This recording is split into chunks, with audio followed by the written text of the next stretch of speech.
Salut, bienvenue chez moi.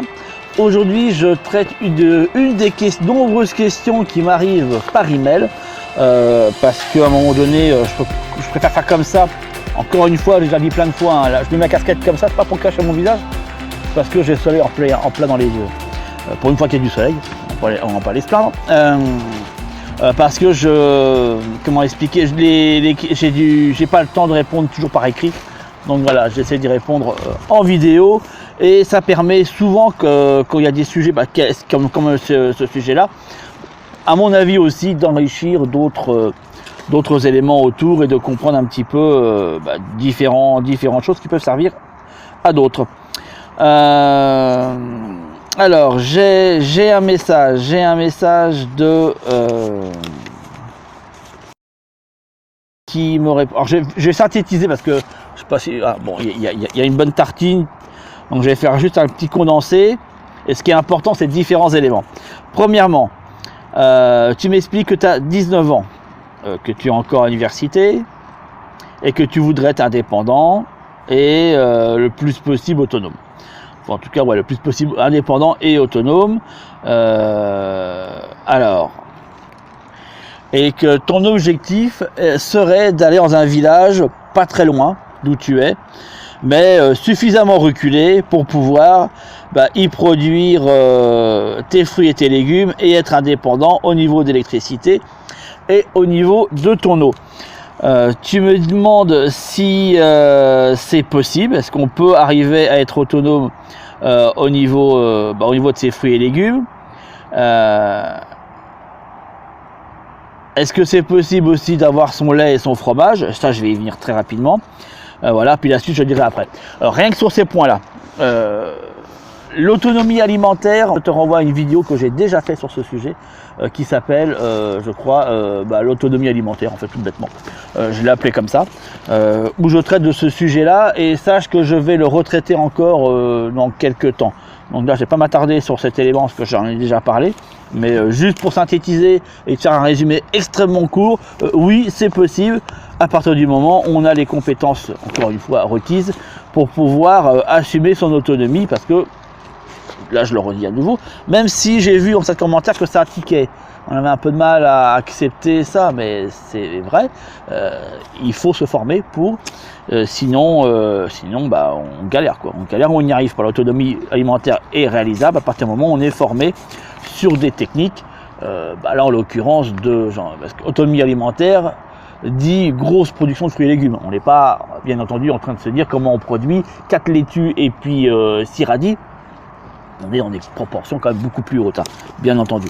Donc forcément, il faut passer par des techniques, je ne dirais pas forcément professionnelles, mais en tout cas qui s'en rapprochent, bien entendu. Sinon, il y a 4 laitues et 3 radis, c'est pas avec ça qu'on va manger. Y compris d'ailleurs pour les fruits, c'est pas avec deux pommiers qu'on fera la chose. Il en faut quand même beaucoup plus et en grande variété, et savoir comment en plus on arrive à gérer les différentes périodes pour avoir des fruits à l'année et gérer après la conservation avec des variétés dites de conservation. Mais tout ça, j'en ai déjà parlé dans pas mal de vidéos, dont cette vidéo-là. Et en plus, l'ensemble des formations que je propose aujourd'hui traitent de toute façon de ce sujet. Par rapport à ta question sur le lait et le fromage, est-ce qu'il est possible d'être autonome au niveau de son fromage, produire son propre fromage? Là après on rentre dans des techniques un peu plus complexes qui d'office, je te le dis clairement, vont nécessiter des formations aussi, parce que s'improviser fromager, tu peux, mais à mon avis avant que tu aies un fromage correct et qui se mange sans être malade, ça va certainement prendre un sacré bout de temps, et sans compter qu'après derrière tu as des vies animales où tu as plutôt intérêt à savoir quand elles ont un petit souci, à quoi ça correspond et entre guillemets comment on peut les soigner, ou en tout cas qu'est-ce qu'il faut faire, même si majoritairement ce sera le vétérinaire que tu appelleras, mais malgré tout savoir détecter les premiers signes sans que ça s'aggrave de trop, en sachant qu'il n'y a pas que des maladies, il y a aussi des blessures que les chèvres peuvent se faire, si on prend l'exemple des chèvres, où il y a plutôt intérêt à savoir comment on fait et pas paniquer pour rien, y compris quand tu as des mises à bas, parce que d'office, si tu veux du fromage, à un moment donné, il va falloir que tes chèvres aient des petits, et donc du coup que tu es aussi un mâle, sinon bien entendu tu peux pas avoir de petits, même si c'est pas toi qui as le mâle, c'est un autre qui l'a et puis qui te le prête le temps que ça qu'il fasse son boulot. Bon bref, quoi qu'il en soit, toute la partie aliment qui ne rentre pas dans une partie végétale répond automatiquement d'un élément éthique qu'il faut comprendre et avoir en mémoire et savoir si on est d'accord avec ça.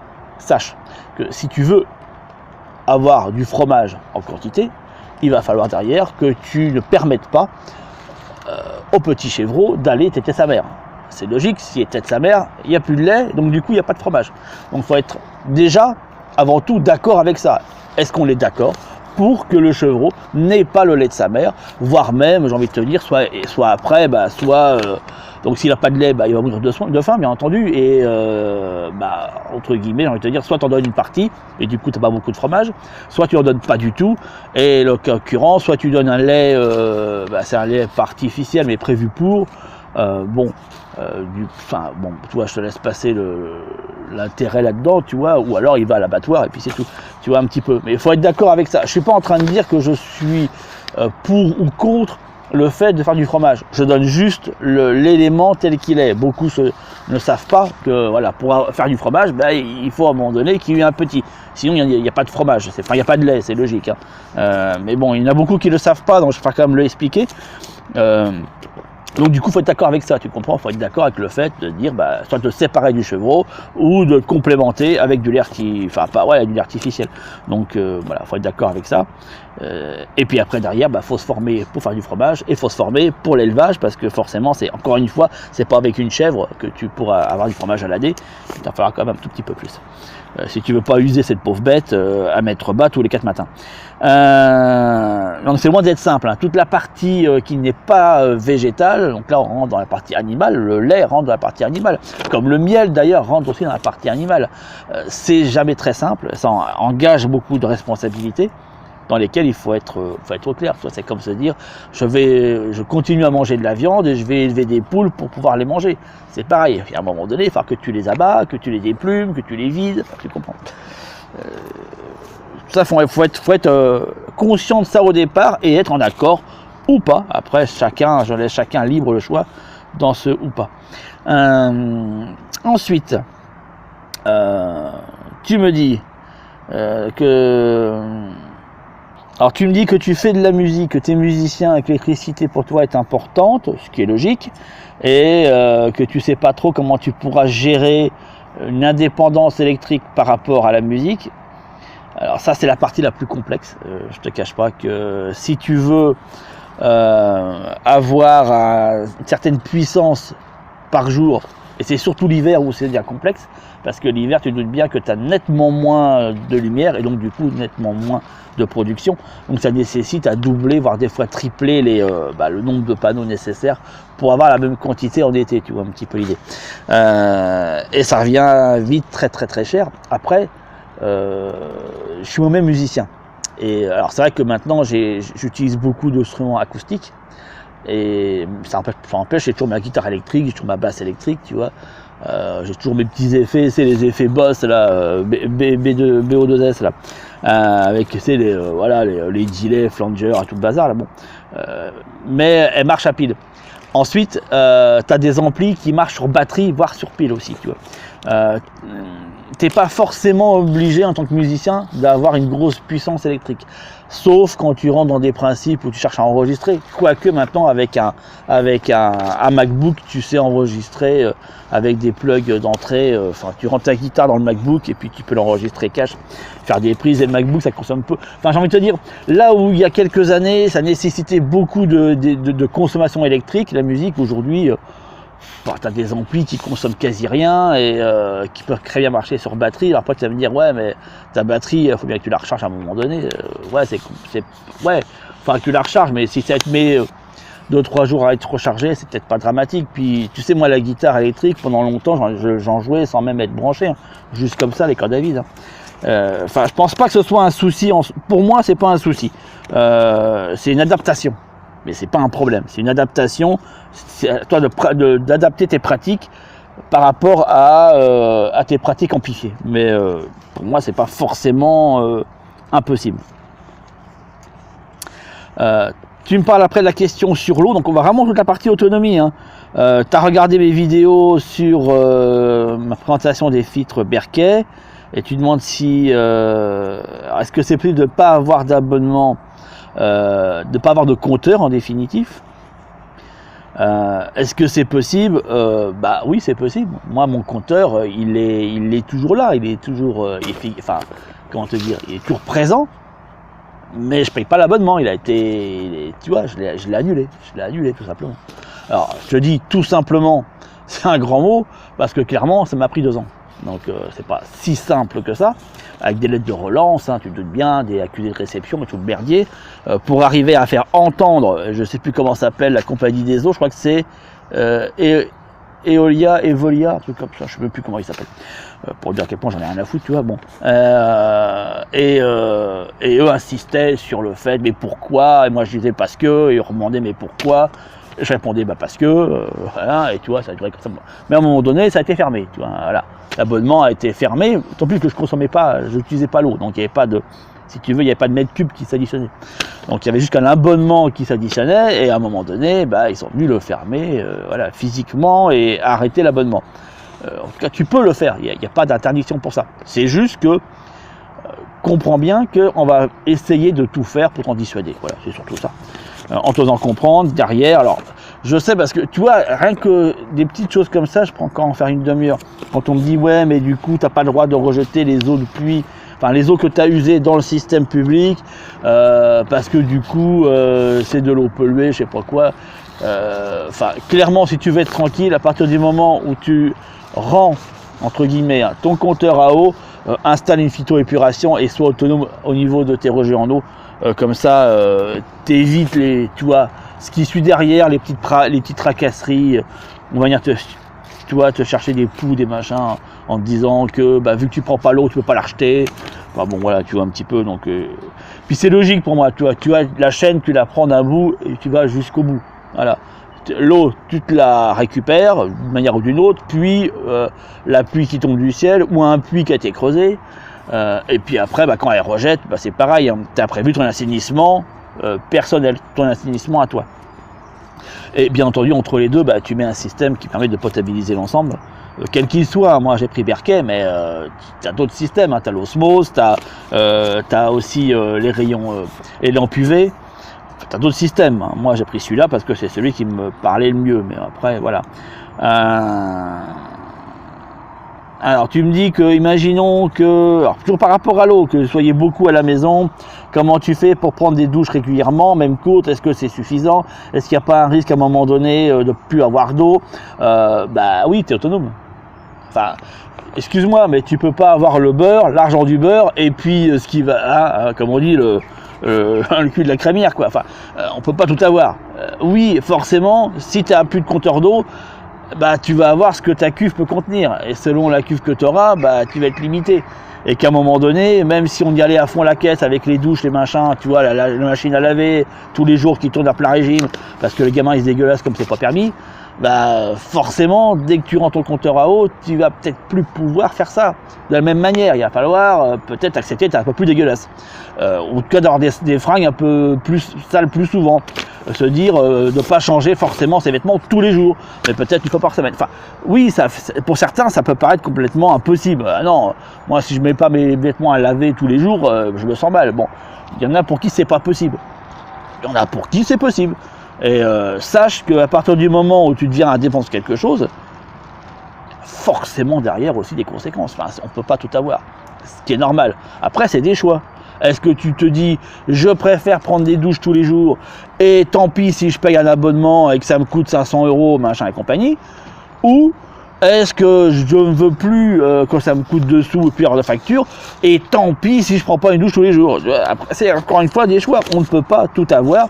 Et si tu veux avoir la même utilisation que tu avais avec un compteur, bah, tu es obligé de prendre ta consommation au mois, voir combien tu consommes de mètres cubes, et puis me rendre la cuve qui va aller avec, en espérant que si tu prends le choix de l'eau de pluie, bah, en espérant que ta toiture est suffisamment assez grande pour permettre une récupération qui permet en un mois d'avoir la contenance nécessaire.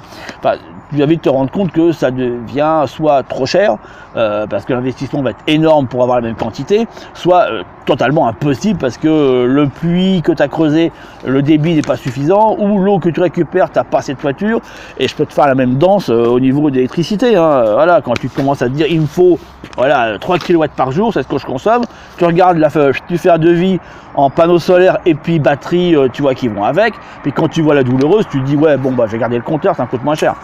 Voilà, mais après c'est des choix. On peut malheureusement pas tout avoir.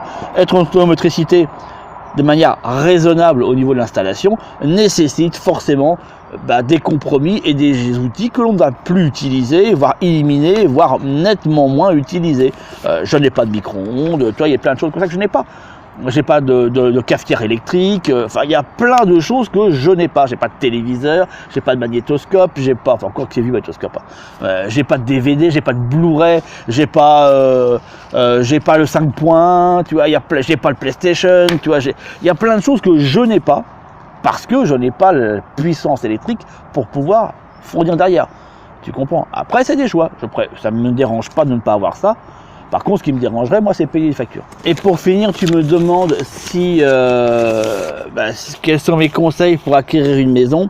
Il y a une vidéo qui est présente, que j'ai faite d'ailleurs avec celui qui s'occupe de la chaîne, qui anime la chaîne Ma Maison Autonome, et qui parle justement de est-ce que c'est mieux d'emprunter, est-ce que c'est mieux de louer. Donc tout ça c'est présent dans cette vidéo, bien sûr. Donc tu l'as aussi, donc ça répondra à ta dernière question.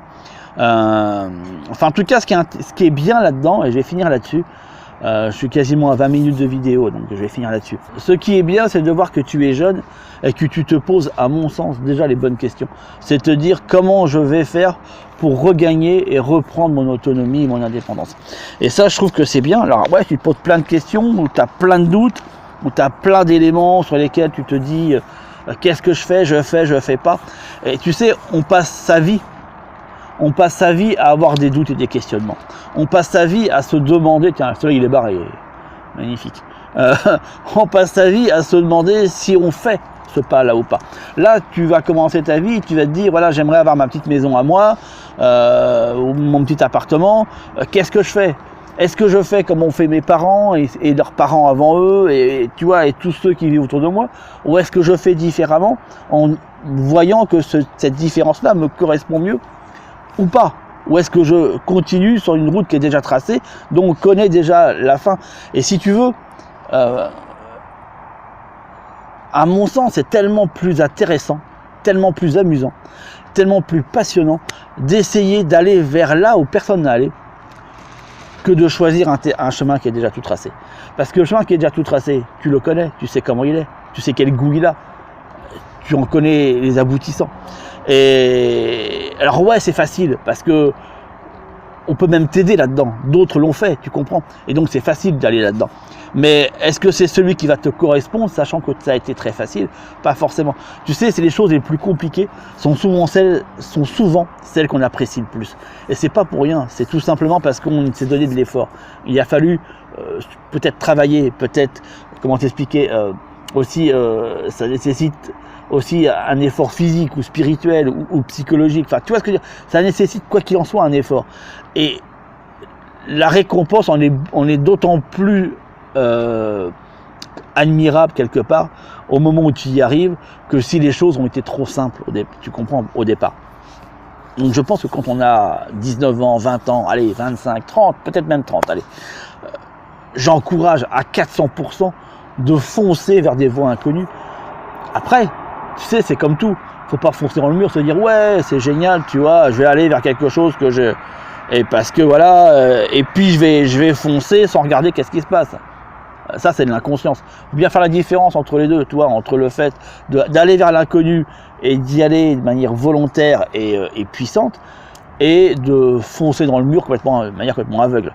Dans le premier cas, il est nécessaire, à mon sens, de se former, de s'informer, tu vois, voilà, de partir gagnant et pas partir à l'aveuglette, parce que forcément, bah, d'office ça foirera, c'est comme tout, enfin tu comprends bien que si tu te dis voilà je veux faire ci, mais personne ne l'a fait avant, voilà je veux traverser la Manche à la nage, bon ça a été fait, mais c'est un exemple tu vois, personne ne l'a fait avant, tu vas pas te dire voilà hop je mets le maillot de bain et je saute dans l'eau et puis je sais même pas si j'ai appris à nager, je sais même pas si je tiens 100 mètres, je sais même pas là, si l'eau elle a une température cohérente, enfin tu comprends, maintenant avant de te dire, alors déjà la Manche, combien elle fait de kilomètres d'un bout à l'autre, si tu fais Calais-Douves, bon ben voilà, tu te dis ça donne une bonne distance.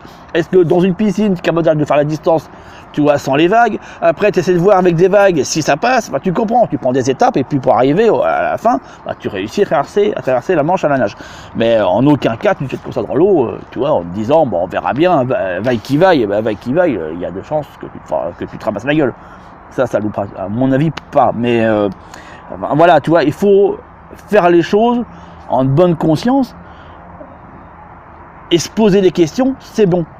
L'handicap, c'est de se poser trop de questions, chercher perpétuellement des réponses à n'importe quelle situation qui pourrait arriver et en définitive ne jamais avancer, faire du surplace.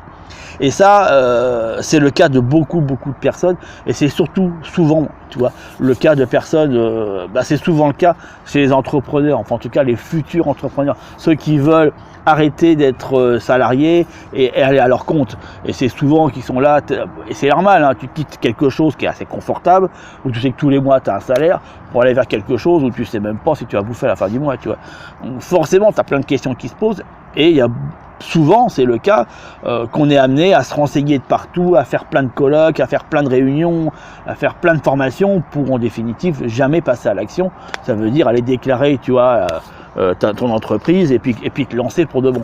Parce que tu es perpétuellement dans l'hésitation de mais s'il arrivait ci, s'il arrivait ça. Alors que il y a un moment donné, il faut savoir passer, il faut savoir se dire ok, j'ai déjà la base, sur cette base-là, ça va. Et puis après, tu continues à avancer. Et tu vois, si je reprends ton exemple de se dire ouais, mais qu'est-ce qui va se passer avec mon eau si j'ai pas assez d'eau? Est-ce que je peux prendre ma douche tous les jours ou pas, machin? Prends déjà le principe de base. Où tu trouves ton eau? Tu as une toiture, tu prends de l'eau de pluie. Ok. Ensuite, qu'est-ce que tu fais? Tu as quoi la stocker? Prends un stockage. Et puis tu commences.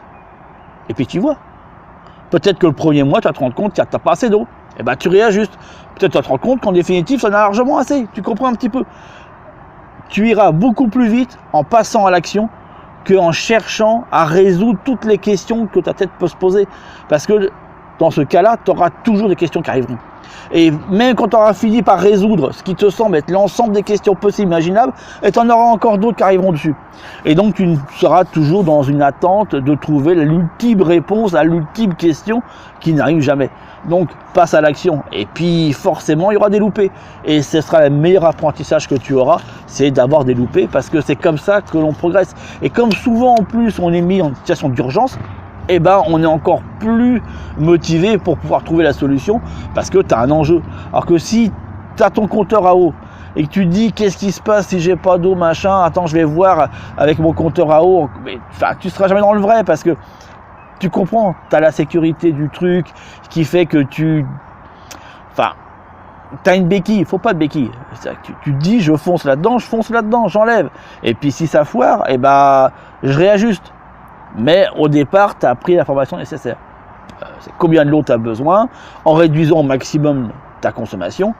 Si je prends l'exemple de l'eau, je peux aller, tu vois, pour l'exemple alimentaire aussi, tu vois. Mais prendre au minima et avancer au fur et à mesure, et puis réajuster au fur et à mesure. C'est la meilleure école qui soit, tout en se formant, mais surtout ne pas être dans de la formation continuelle et perpétuelle sans jamais passer à l'action. Parce qu'à un moment donné, on perd la motivation, tout simplement. Je te dis à très bientôt, comme d'habitude, ta liberté de partir, ciao ciao.